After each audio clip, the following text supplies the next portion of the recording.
you wanted the best, you've got the best podcast. The hottest podcast in the world. The Chris Voss Show, the preeminent podcast with guests so smart you may experience serious brain bleed. The CEOs, authors, thought leaders, visionaries, and motivators. Get ready. Strap yourself in. Keep your hands, arms, and legs inside the vehicle at all times, because you're about to go on a monster education roller coaster with your brain. Now, here's your host, Chris Voss. Hey folks, Chris Voss here from the ChrisVossShow.com.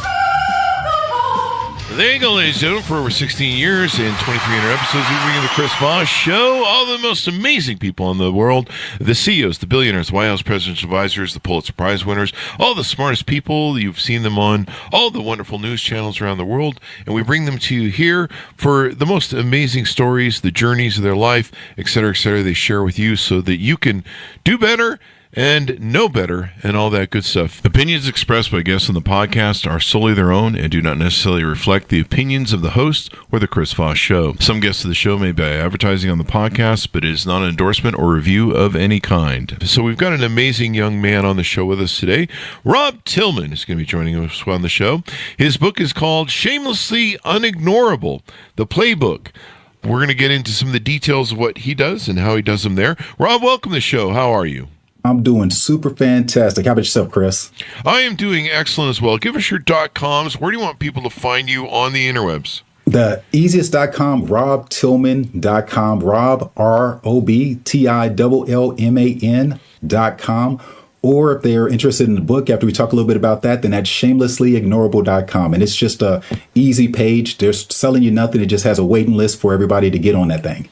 Shamelessly Unignorable, the Playbook, less talented, skilled, and experienced competition like me uses to land the jobs, clients, and contracts you deserve and how to apply it for yourself. So give us a 30,000 overview. What's inside that new book? The easiest way to describe that book is taking away everybody's frustration, because there are really two kinds of people in the world. There are people who get super frustrated. They cuss, fuss, and stomp around mad every time they see someone who's less talented, experienced, getting a job or getting a client or getting a contract. And then there's that other person who says, how can I figure out what they're doing so I can apply because I'm more talented, more skilled, and more experienced? Mm-hmm. And it's definitely an interesting job market right now. It's April of 2025. There's lots of government layoffs that are going on through the new administration. Mm-hmm. There might be a recession coming down the road from some of the tariffs we're seeing. And so people need to be prepared to be able to enter the job market and some of the different issues they have to deal with. Can you outline some of those? The easiest way to understand it is right now there's a three-dimensional problem that everybody's facing. So the first problem is what you talked about, like the layoffs. Now, I'm apolitical, so I'm not talking about whether things are good or bad or indifferent. They just are. But the fact is that there are massive layoffs happening all around the place. So within the government, then current numbers show, I just checked that thing out, and there shows something tracking close to about 136,000 government employees are now out looking for jobs, 59,000 which were laid off, and other ones had voluntary. And then you have tech layoffs. And there were about, coming in from last year, almost 180,000 of those. Then you look in the private sector, 275,000 year to date of those people are all entering the job force. So that's one piece of it. So you think about a three-dimensional, think about a triangle. And that's one lower piece of that point. The other piece of that point is there are fewer jobs. With everything happening with AI and automation, then there are actually a lot of jobs that are being completely eviscerated. They're being wiped off the earth, never to return. So you have all of these people entering the job market, and there are fewer jobs for them. And there's another piece of this puzzle that's actually harder for the people to understand, which is, so they think I could always do freelancing because that's what everybody's been taught. Hey, you know what? Right now, just go work for yourself, be a solopreneur or a freelancer. However, all of that's also getting harder and harder and harder to do because there's so many people rushing in, and there's such a problem, which I like to call imposter markets, that they're facing. Imposter markets they're facing. How do you define that? So imposter markets, they've always existed since the beginning of time. Imposter markets are when you're in a field and there are people who are lying about their credentials or how good they are, and they're competing with you. And if there's no way for you to prove who you are, then they don't know if you're lying as well. I mean, think about ChatGPT now. And we always joke about the fact that it lies. But what most people do is they now go to ChatGPT and say, make me a killer resume. Make me a killer pitch. Make me a killer proposal. And that thing puts it together. They grab it, copy it, paste it, shoot it out. And very little of it is true. So the people who are real, they're fighting against a tidal wave of imposters in these markets that flood it and make them get drowned out. Yeah, ChatGPT has been the way to do just about everything when it comes to some of that. And, you know, you always, when you saw people's resumes, you always had to interview across them, because I can't tell you how many times I've been across the table from someone. I'm like, so it looks like in June to July, you know, of 2 or 3 years, whatever, you worked at IBM. And they're like, no, I didn't. And you're like, but you've written it on your resume. And they're like, no, I didn't. And you're like, no, it's on your resume. Exactly. And then you start finding out their timelines don't match up because they got fired or they embezzled, or, you know, I even had one guy, he had 2 years missing from his resume, and most people wouldn't ask about it, so no one noticed except for me. When I saw it, I was like, there's 2 years missing on your resume. And he's, no, there's not. And I'm like, no, there is. I'm looking at your resume. He's, let me see it. I'm like, you don't know what's on your resume? It's crazy. He'd gone to prison for 2 years for stealing my copper. Goodness. Ooh, I have a story just like that too, but I'm not going to jump into that one. I'll just jump into the simple fact that I've been on the hiring side for almost 30 years. You know, you call me a young guy, but I'm definitely not on the young side of this thing. I've been almost 30 years in this world of getting people jobs, or being the guy who actually worked his way all the way up to, and this really where I talk about, like in the movie, I'm not in the movie, but in the book, talking about like me, everybody asks, how are you able to get these jobs? I'm literally the boss of people who have incredible, they're talking about, they have Stanford degrees, they have degrees from like Caltech, they have crazy things going on in their life. And they're like, how in the world is it you? And I kept telling them, it's because you're leaning too much on the wrong things. And outside of myself and using these techniques, then I've been able to, over all these years, help so many friends and family and coworkers. And then I finally started to take it out to more of the world. And right now, there's so many people who need it, because this thing is changing really fast. They need to understand how these imposter markets are destroying them, and all the things they keep doing, which are completely the opposite of how we on that hiring side of things look at things. And you hear so many people, you know, talk about how they send hundreds of resumes off to people. I mean, I just think of the work. I mean, I've worked for myself since I was 18, but you know, these people that do job work, they basically, you know, they send out hundreds of applications. Tell us, why did you title the book the way you titled it? Oh my goodness. I want you to do this. For the people who are listening to the podcast, they won't be able to see it. So I'm going to talk it out as I demonstrated for anybody who's here live with us.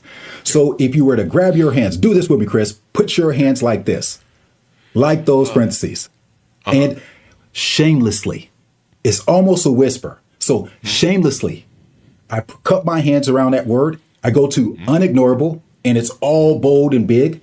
And it's the playbook, less talented, skilled and experienced competition like me.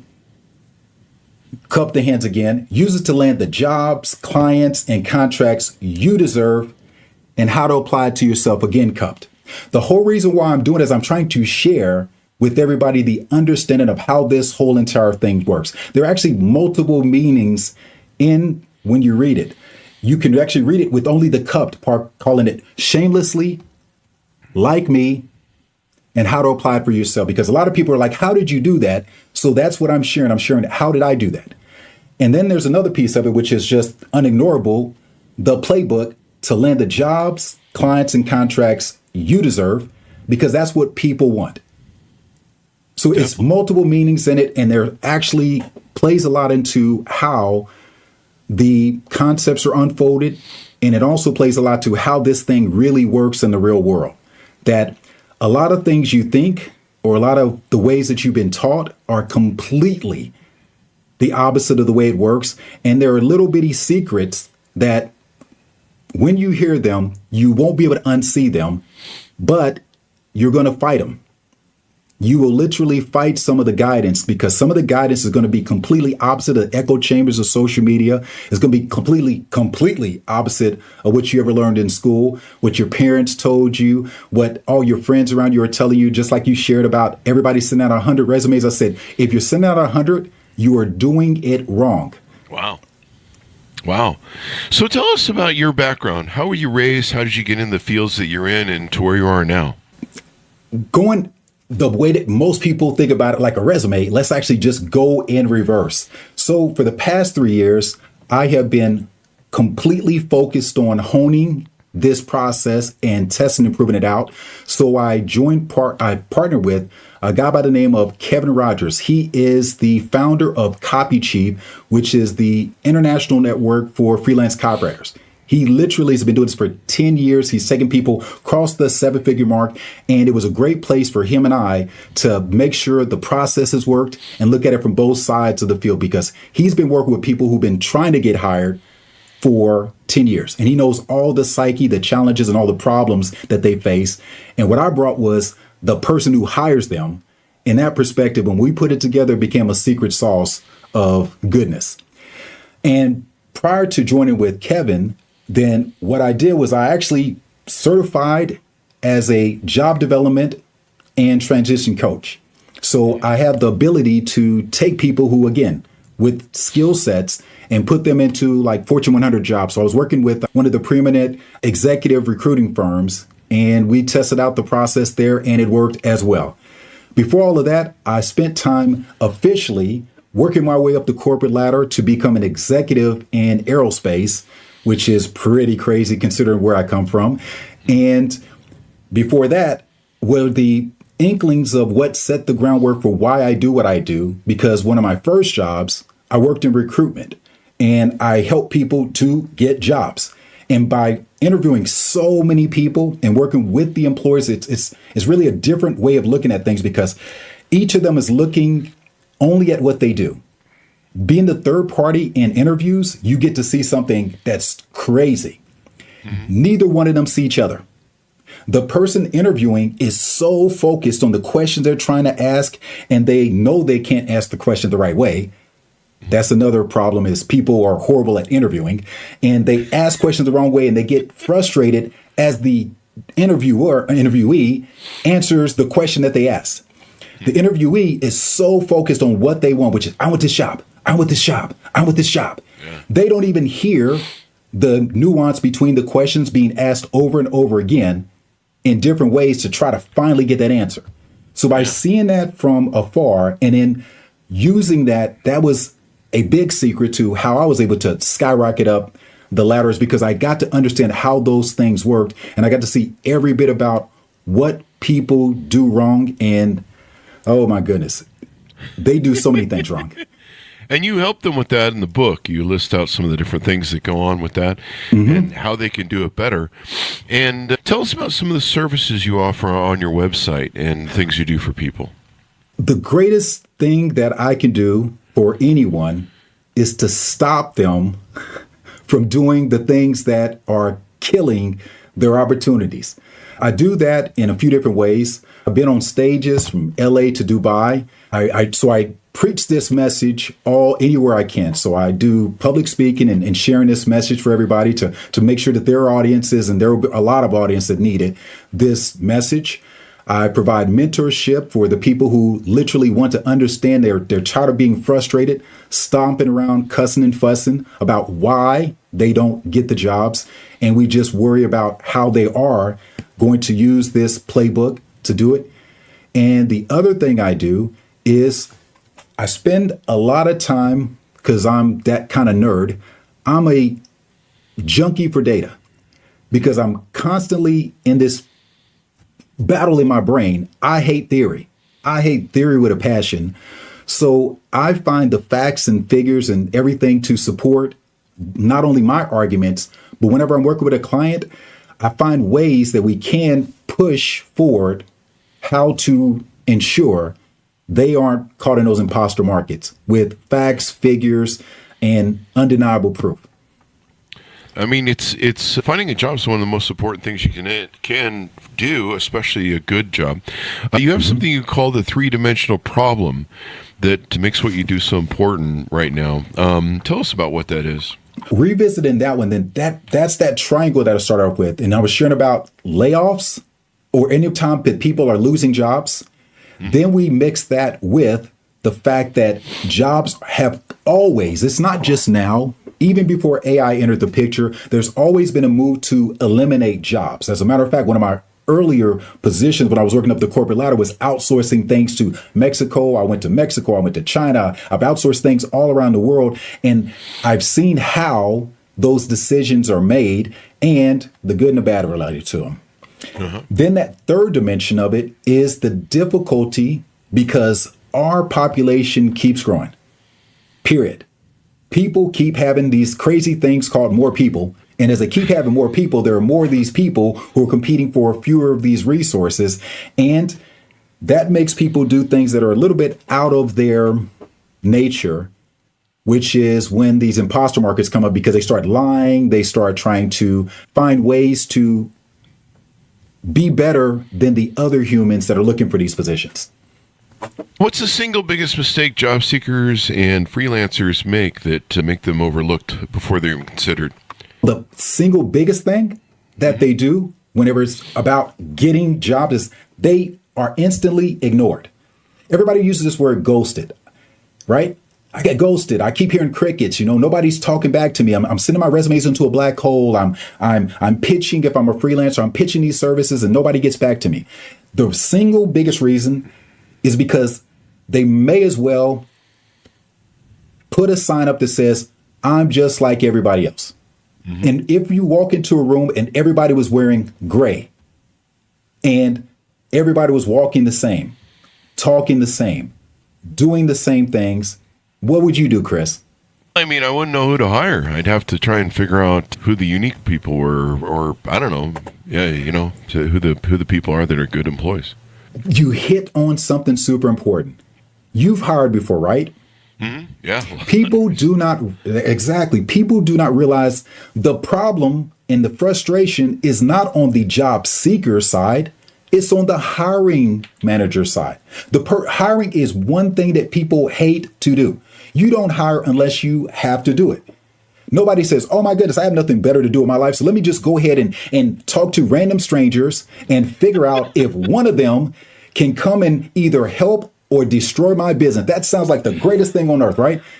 Doesn't it sound like a perfect thing to do? I haven't looked at yet what hiring, but that's true. It's a horrible experience which people only do because they have to do it. And no one really ever takes that time to push back and think about the horrible experience and the necessity on the side of the person who's doing the hiring. Everybody's just, I need a job. I need to pay my bills. I need to eat. I need to take care of my kids. And they don't ever push back from the table for just a second and realize if you were to take a breath, think about that person on the other side and what is their experience, it would completely be the game changer. The game changer among game changers is finding out what they won't ignore. And that's what I really focus in on. You being the best version of you. Another fallacy of, you talked about the single biggest. Could I share one more that is really big? Please do. Another big one is people do not show up as who they are. So they've been told, and I see all of these articles all the time, when it's okay to lie on your resume, when it's okay to lie in an interview, when it's okay to lie. I see them and I have this whole giant stack of them and I just look at them and I just shake my head because they're telling them the complete opposite of what will work. And it doesn't work for two different reasons. Number one, you started off and you shared about how you look at this resume and you are looking at this person. You say, this is not you. What I'm reading is not you. So even if that was the perfect person, what is the probability of you hiring that person if what you see and the person you actually physically get to meet, which always happens, if they aren't a match? Yeah. It's not going to happen, right? Not going to happen. In the book, you also talk about something called tequila math. Tell us. Oh my goodness! So that's one of the Robisms. So the book is full of Robisms, and Robisms are simply easy ways for you to get the message and to make sure that it sticks. The tequila math revolves around exactly what it is: tequila math. So here's how tequila math works in our lives. So if you take a shot of tequila, you say, oh my God, that was fun, because you normally take it with people. You're laughing, you're at a bar, you're at a restaurant, and everybody takes a tequila shot, and you're like, oh my goodness, that felt great, and I'm feeling great about this, and everyone around me, we're wonderful. So you say that was a great way to get the party started. So what do? You repeat it. You say, okay, let's take more tequila shots. Oh man, wow. And I feel even better. So what you do in your brain is you project into the future, and you think, if I keep doing the same thing, the same way, it's just going to keep getting better. And it's not. Eventually, there's going to be this moment where not only does it not work, you actually feel worse than what you started off from. And that's what a lot of people do in their job progression. They got hired. I'm going to use the scenario that I use with many of my clients. I say, if you get hired at McDonald's, you get hired in spite of what you did. You can fill it out wrong. You can fill out the application wrong. You can misspell your name. You can do so many things wrong, and you will still get hired. Therefore, in your brain, you say, all I have to do is just go and put an application and I'm going to get hired. So you have tequila math. So then you figure out, okay, they said, no, you need a resume. Okay, somebody help me with a resume, or find some template. I fill in my name with it. I pass it on. But because I'm young in my career, then they still hired me in spite of what I did wrong. So then I advance. And what happens is I keep on using these horrible tequila math techniques to advance, and I can't figure out what I'm doing wrong. I know how to interview. I know how to make a resume. No, you don't. Because the game has changed. Because you don't understand, each thing we ever do has diminishing returns. And at some point, they just stop working. There's always diminishing returns. You got to love watching out for that.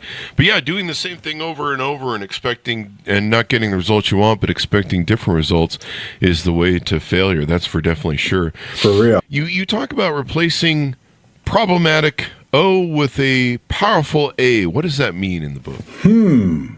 This one right here is one of those keys that completely changes the game when you get to talk to a person.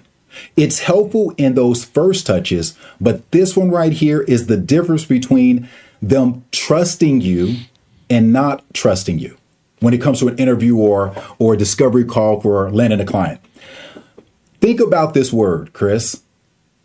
P blank INT.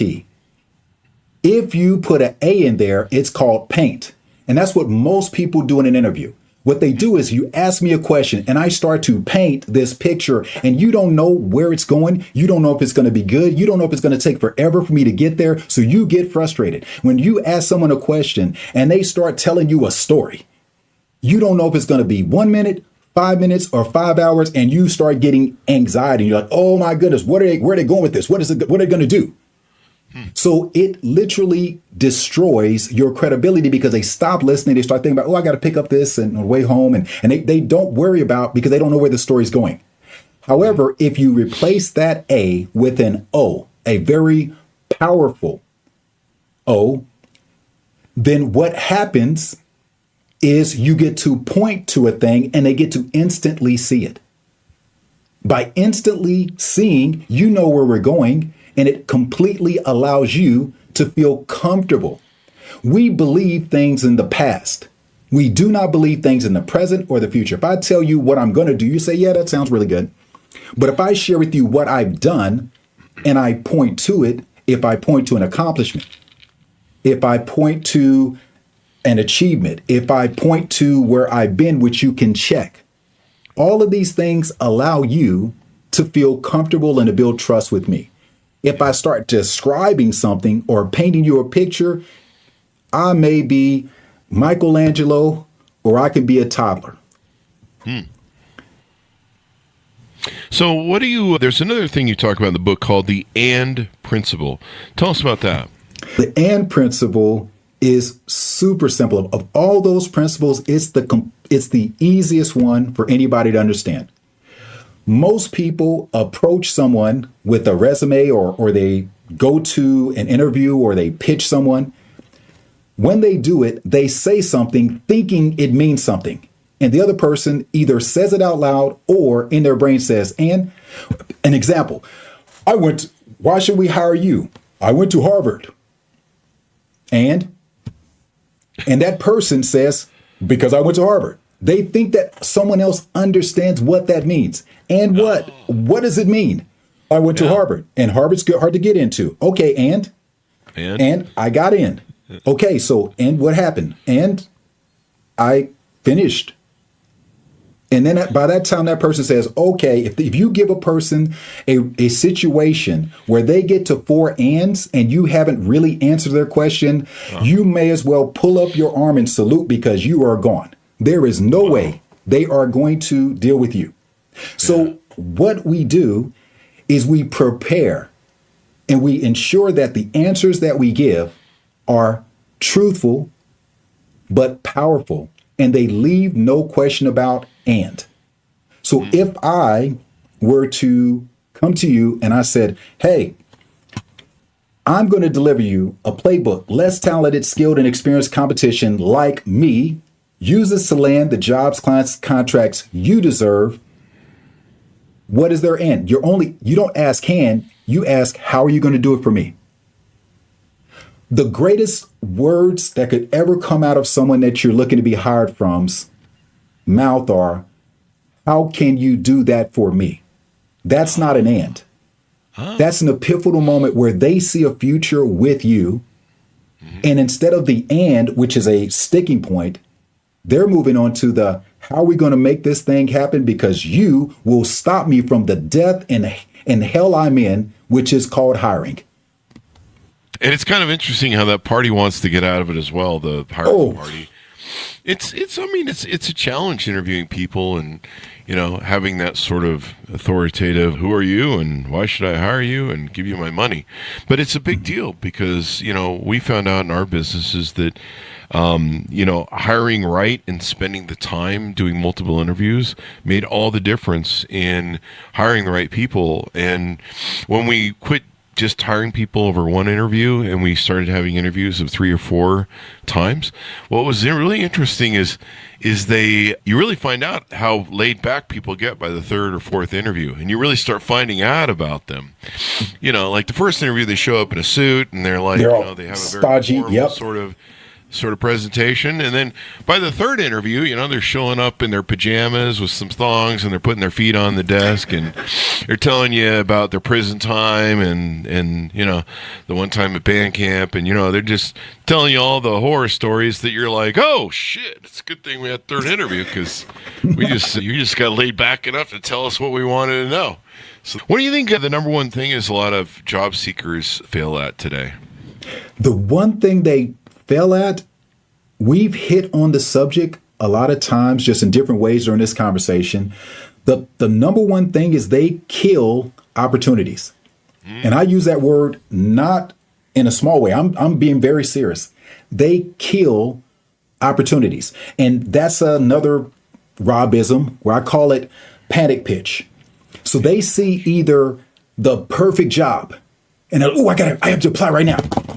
And they send that thing off. And they didn't put any thought into doing that right. It would have literally taken them maybe 15 minutes to take a breath, to figure out what would be the best way to approach that position. But they just panic pitch. Oh my goodness, I got to get in first. I have to put it in front of someone. And they don't realize you only get the opportunity either once every 6 months or once a year to make your bid in that thing. Because the way that the systems are designed now, they see your email address and they actually say, no, this person has already applied. This person already has a resume in our file. And they only purge those things either every 6 months or a year. And if you panic pitched to your perfect opportunity, you have just blown it.